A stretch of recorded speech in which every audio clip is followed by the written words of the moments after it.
know that, what do you call it? Shandian, like a Shandian style of storytelling. Yeah. He also, I think, Lernstern actually coined the phrase Cervantic, right? So I like to think of this as like a Cervantic film. It really is. And one of the things I think it's so important with new cinema, which it's very hard for me to see all of it that's out. And I'm still working on, thankfully, I think, working on my own films, so it's hard to find the time to look at a lot of stuff. But I find, for me, I think what you're doing in terms of structure here, I always try to find, I get excited by seeing different ways of approaching the structure of telling a story, where you're not locked into it. It's just, I say it all the time, maybe repeating myself on it, but for years now people are talking about the first act, second act, and third act. And that's theater. Yeah. I mean, theater's fine, I'm just saying, but it is theater. It's a different thing. Now, you could have a terrific film version of a play, and it's not easy to do, you know. And it's extraordinary, but not every film has to follow that structure. And so you'll find a structure like a piece of music, which is why I get stuck doing my music films. Because I try to find a way to be free in the narrative films I'm trying to see. But this is what you do here with that structure. You know, when you said you reached the emotional point in the middle, and then how did you get to that? Well, yeah, I don't know, the forest section where he enters the play, the idea there was,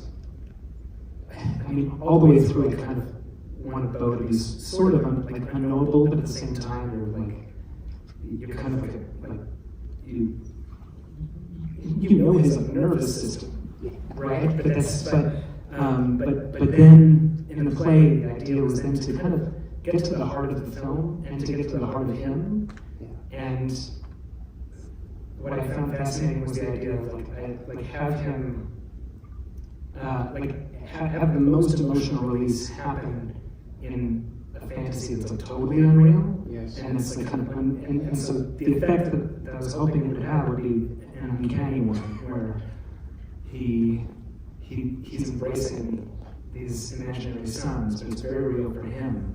And he's able to be an adult, which he isn't. Yes. And I was hoping to do something that would be both moving and alienating there, that it would be both very touching, but then hopefully there's always it is the understanding that this is false too. It's I didn't know it was false. I didn't know until he said, "Wait, that's me." And of course, he's back there. He has no beard now, and then all hell breaks loose, of course. But he's embracing his sons is biblical, and it goes on for quite a bit. And I look on Marty and the 3 kids, because they finally asked him, said, "If you're gonna, when you die, if you have ejaculation, you die. How did you have us?" And I was going to say, "Yeah. How did you?"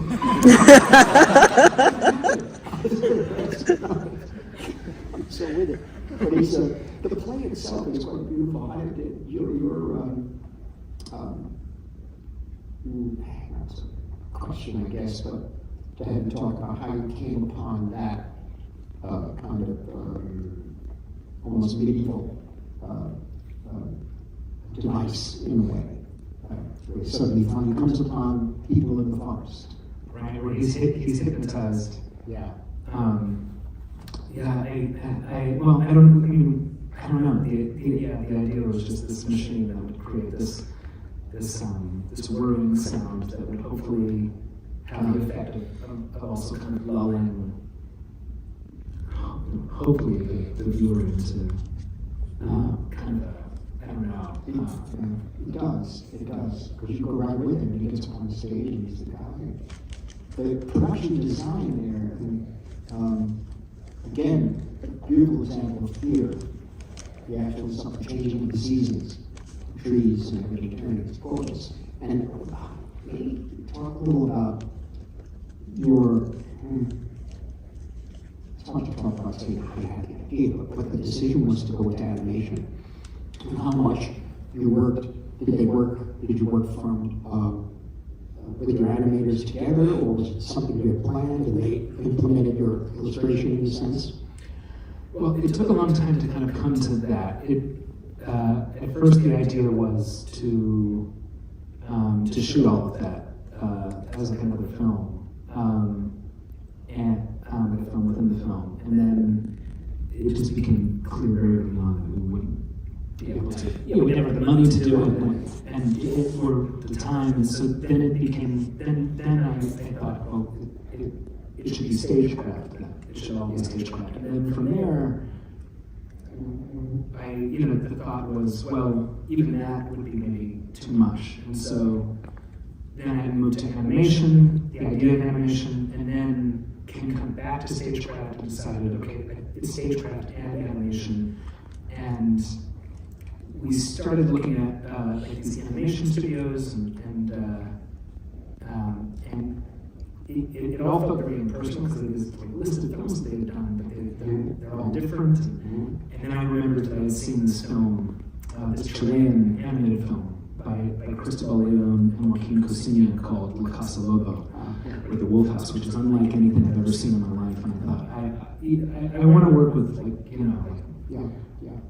these very personal artists and see what comes out of that. So I reached out to them, and they luckily were interested because they only do their own work usually. And I came to them with, this sequence that was very kind of strictly storyboarded at that point, not just shot listed.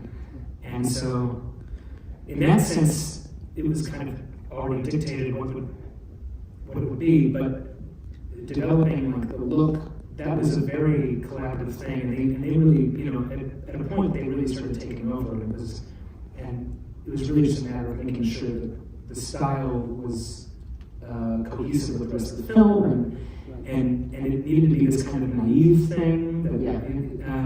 And we were thinking, I know that from the beginning we were talking about like Carol Siemens films, like Invention for Destruction. And as far as the stagecraft goes, I know you love these films, but The Red Shoes and Tales of Hoffman was something that we were thinking about. And then, there were so many things that we were looking at, and there's like a moment where there's like silhouette animation, and I was thinking about The Adventures of Prince Ahmed. I was going to say, silhouette one went from the, yes. Yeah. So, there were a lot of like references, but it was really, but I really tried to, once we determined what the style was, and there's a lot of like kabuki stuff, like Kinoshita, like Ballad Murayama, with the masks. Yeah. Fantastic, yeah. And so from there, it was really about kind of leaving them with that, with those ideas, and then having them kind of come back, and we went back and forth a lot. I think I drove them nuts,